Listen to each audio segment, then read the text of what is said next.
एक गरीब केवट था तो उसके यहाँ कुछ कार्य था, मतलब बेटी आदि का ब्याह। तो जमींदार से पैसा उधार लिए, ब्याज। जमींदार लोग पहले जो है ना बहुत आतंक करते थे गरीबों के ऊपर, ब्याज पे ब्याज। मतलब वो अब अगर पैसा ले लिया है तो उसका घरों खेती उसके नाम हो गई जमींदार के। वो इतने हथकंडे अपनाते थे, मतलब जीवन भर उनसे मुक्त नहीं हो सकता। तो अपना काम होने के बाद ब्याज सहित पैसे वापस कर दिए जाके। कुछ दिन व्यतीत होने के बाद जमींदार ने कहा पैसे दो। हम मालिक, हम आप ही तो लिए थे, हम तो दे गए थे आपको पैसे। तो झूठ बोलता है, अब तो जमींदार झूठ बोलता है। कहा मुकदमा लगा दिया, रिपोर्ट कर दी मुकदमा। तो जब न्यायाधीश ने पूछा कि तुमने पैसे दे दिए थे, कहा जमींदार ने तुरंत कहा बिल्कुल झूठा बोल रहा है, बिल्कुल नहीं दिया। तो अब वहाँ प्रमाण चाहिए। कौन देख रहा था? भगवान को मानता तो था।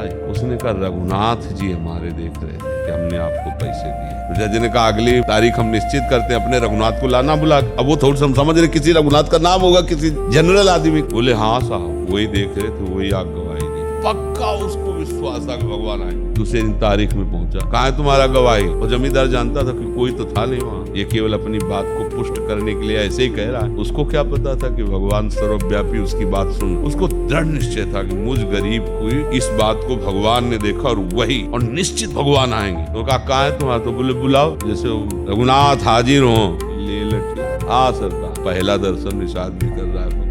जमींदार तुमको हमने कब देखा? कौन है तुम? कहाँ से? भगवान ही थे ना। बोले अमुक अलमारी में रजिस्टर नंबर अमुक में अमुक अमुक नंबर के नोट अब भी रखे हैं, हमने देखा है। उसी समय आदमी भेजे गए और रजिस्टर से नोट। अब तो गवाही पक्की। बस निकला और भगवान का नित्य भक्त बन गया, क्योंकि उसने सोचा यार मैंने जो भगवान को साक्षी किया तो भगवान आके हमारे संसारिक कार्य का सपोर्ट किए, तो वैसे भगवान का महान भगत बना।